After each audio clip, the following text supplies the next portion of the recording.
Hi everyone, Helen Blunden here. Hope you're happy, healthy and well. It's time for a new book review today where I share some life lessons out of books that I have been reading. This time round it is a non-fiction book. It is a topic that is near and dear to my heart. Maybe not so near and dear, but it's something that I have been watching, observing, contemplating, at times using but half-heartedly in order to try and understand this thing that is, of course, I'm talking about AI, artificial intelligence. I found this book, which is a current book. It is out on the bookshelves in bookstores at the moment. It is from Emily M. Bender and Alex Hanna, and it is called The AI Con: How to Fight Big Tech's Hype and Create the Future We Want. It was published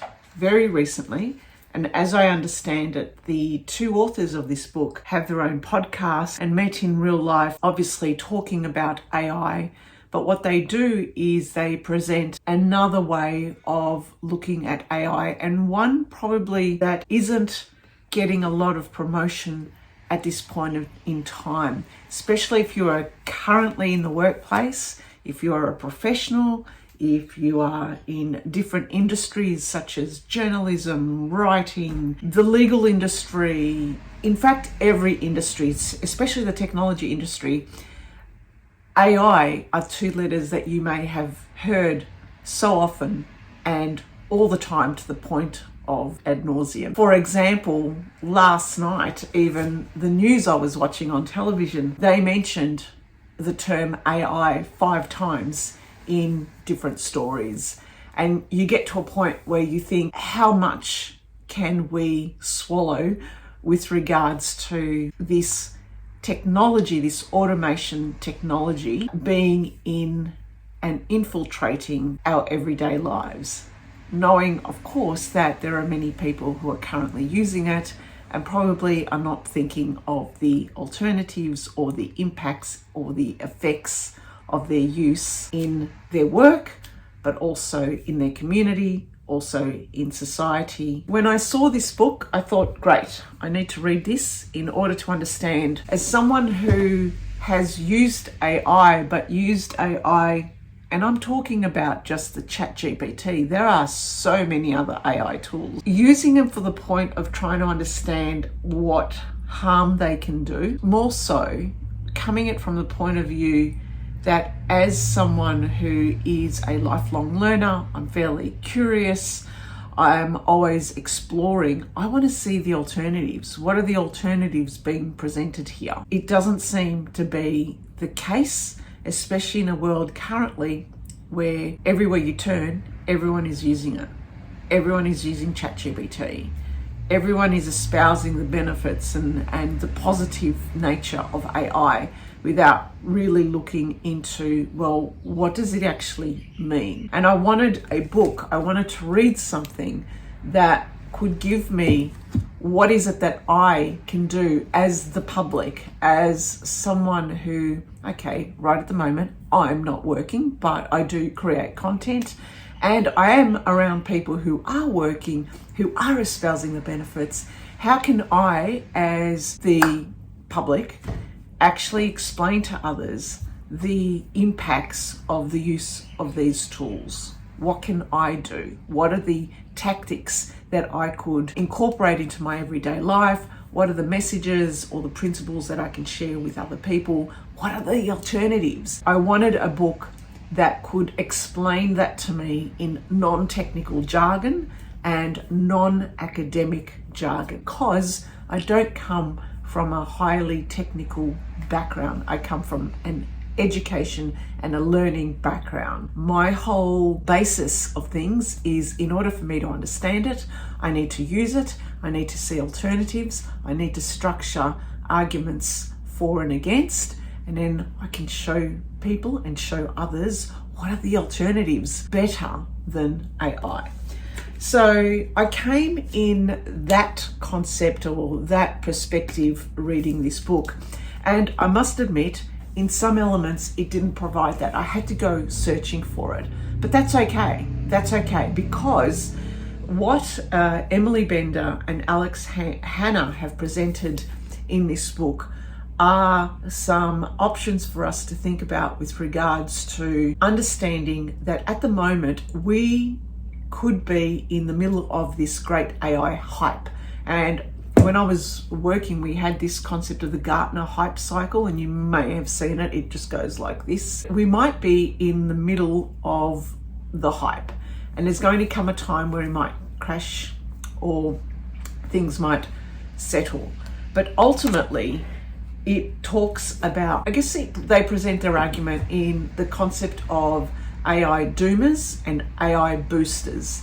And on this line, what we hear about some people are either for AI, knowing that it will do good, but then there are other people who are using AI but also have this doom-like idea that it will destroy the world. They encourage us not to look at the doomers and the boosters either way, but just to take an approach where we could be in the middle ground and actually look at things as they are and not get sucked into the hype. Reading this, I got the feeling that, oh, thank God, because the way AI has been presented nowadays, if you're on social media or if you're on LinkedIn, which I got rid of LinkedIn because of the amount of tripe that I was reading there about AI, I imagined it was AI was ready to take over the world. And in some elements of this book, they encouraged me to think, no, it's not. Where it could get dangerous is the fact that it doesn't present alternatives, and there might come to a point where workers and what we do as humans around creativity, around learning, what we're doing instead is actually, in their terms, being babysitters, correcting factual mistakes in text, cleaning up weird visuals, or shovelers of content to drive people to ads. That was quite early on in the book, and they did write so much stuff about how to reconsider the use of AI and creating also some alternatives for us to think about. That I found that the content wasn't directly summarized or put in ways for the layperson to do or to take action with. I guess from that aspect, it gave me the background of what AI is and the hype around it. But also towards the end, especially in the chapter called Do You Believe in Hope After Hype, they do go into the strategies for popping the hype bubble. And they encourage us to ask questions, to critique what it is that the others are saying to us about it, and to critique and understand what this information has gone through and who has been behind it, who has automated it, why has it been automated, what has been automated, what goes in, what goes out, because I wasn't aware that there was a whole heap of labor behind AI, hurting people who have to trawl through the vast amounts of content to filter out things that are awful for us to see. They do talk about this ghost work or data labor, which I wasn't aware about. Although this book is great in the sense that it provides us with some other ways of thinking about what we are facing nowadays, I guess it didn't distill those points quite succinctly and upfront. And maybe also, I hazard to guess, it's kind of like I need not the cheats guide or the hacks guide. I need simple principles, simple actions that I can do as a public person, as someone who's not academic, who's someone who is not a technologist. And what can I do to not use AI? What are the alternatives? Why is AI bad? And give me those arguments in simple terms that I can also understand and then explain to others in my circle, so that I could also sow a seed of doubt for them for them to be encouraged to start seriously looking at alternatives. What are the other things that we can use instead? Oh, the community-based technologies. What are they? Where should I start to look? Where are some resources, websites, references, associations, organizations who are looking at the anti-AI stance? The tone of this book was interesting in that at times it felt that they were cynical or they were laughing at the tech bros. Okay, we can laugh at the tech bros. Go wild. It made me think though about that cynicism or that tone when it comes to AI hype. It's not a reflection of the authors, it's actually a reflection of my own experience being in a group of people, or when I was working, trying to influence, guide, espouse alternative ways of doing things. And when you are presented in a group of people who are all for this new technology, you are the one then not going in with the fold, not agreeing with things. At times, when you present a cynical view, a reaction that they might deem cynical or not open to their arguments, you're seen as a Luddite.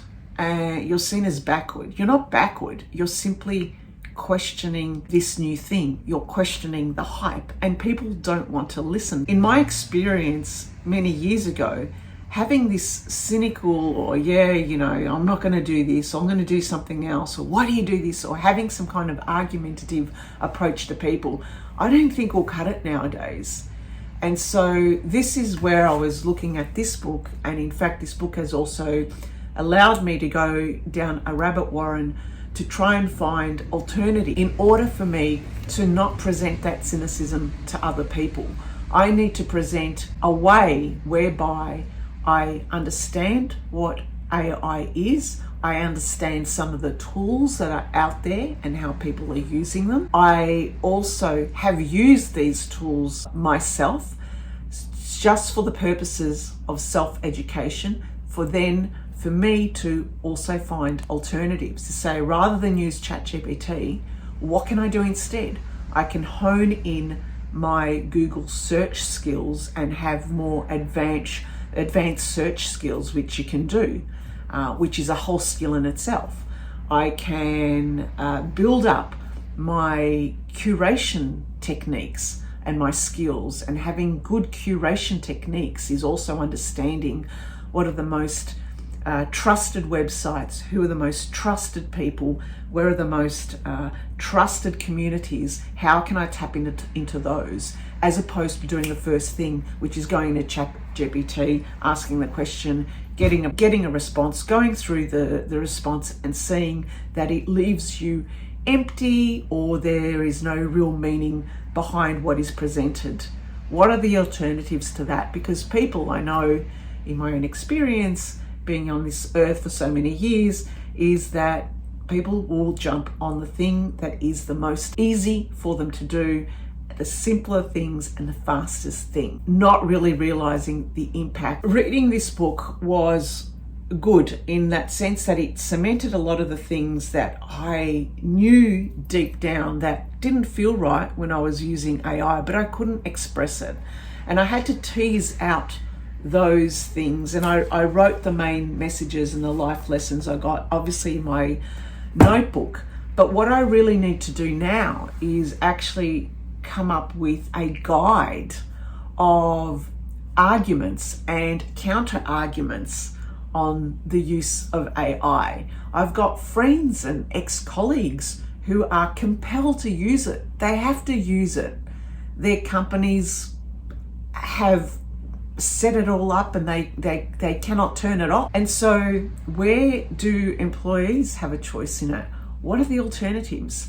And especially if you're up against people who see value in it because it's speeded up their search or it's done something that they can get a quick answer to. How can I explain the alternatives?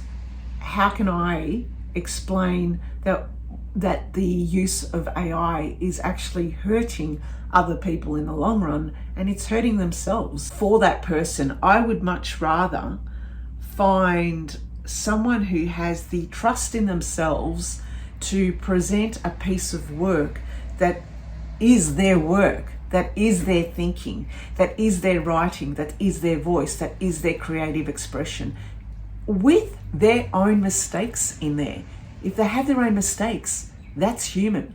But if they present a piece of work that has been created by a machine and their voice isn't in it, there is no meaning behind it, and there are specific factual errors in what they've presented, and they give that to me, I would think badly of them as opposed to badly of the machine. Do you get my drift? So I would much rather have that trust in myself and the trust in the other person to create something with those errors, to create something that is something of theirs, as opposed to something that is cold and empty behind it. And I know it's going to be very, very hard because at the moment it just seems everyone's using ChatGPT. A lot of the articles that we read online is generated by AI. Our Google search, if you can see that first prompt, when you put in a prompt, gives you an AI generated response, which I never read. I just keep scrolling down. And it's just getting harder as time progresses to not be the one using AI, if that makes sense. So I feel as if there's going to be a time where we're going to be compelled to use it because you'd be the only one not using it. It's by the by. I mean, I'm someone who flatly refused to use Amazon and Uber for many, many years. I still don't. But in the later years, I've had to. I've bought a couple of things off Amazon, and I even advertise the books on Amazon because I've realized that some people don't even have access to bookshops because they've closed down. So I think in some way, my little act of rebellion is to try and prevent myself from using AI and ChatGPT for as long as possible. Anyway, I think that was more of a rant than anything. I would highly recommend this book. Look, any book about AI and learning more about AI, especially with regards to giving alternatives to AI, if you're not willing to use it or don't want to use it, then I would recommend. The other thing is, if you love references, this book has over 100 pages of look at this, references. That tells me, like if you wanted to explore more, then go to the references. But now I'm actually down a rabbit warren where I've joined the Algorithmic Justice League, so I'm subscribed to them. I'm also following people who write about this and present alternative arguments. And if you want to read fiction about this, I would highly recommend the fiction by Ewan Morrison, who is also someone who is fighting the hype. Anyway, thanks for listening and thanks for watching. Bye for now.